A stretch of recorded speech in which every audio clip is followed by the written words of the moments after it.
സംസ്ഥാന senior men's kabaddi championship സമാപിച്ചു. ആതിഥേയരായ കാസർഗോഡ് ജില്ല 1ാം സ്ഥാനവും എറണാകുളം ജില്ല 2ാം സ്ഥാനവും നേടി. സമാപന സമ്മേളനം കാഞ്ഞങ്ങാട് ഡിവൈഎസ്പി ബാബു പെരിങ്ങത്ത് ഉദ്ഘാടനം ചെയ്തു.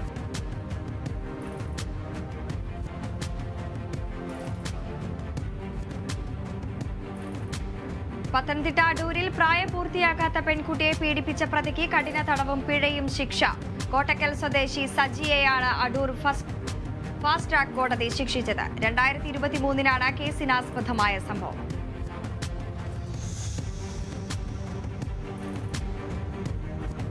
$20 ഗ്രാം MDMA-യും 25 ഗ്രാം കഞ്ചാവുമായി യുവാവ് അറസ്റ്റിൽ. ചിറയൻകീഴ് സ്വദേശി അജയ് കൃഷ്ണയാണ് റൂറൽ ജില്ലാ ഡാൻസാഫും ആലുവ പോലീസും ചേർന്ന് അറസ്റ്റ് ചെയ്തത്.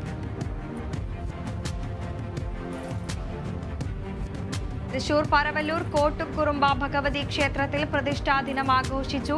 ചടങ്ങുകൾക്ക് trustee K Kunjunni T, Suresh Kumar, CN Somanathan, Sabu Pillattil എന്നിവർ നേതൃത്വം നൽകി.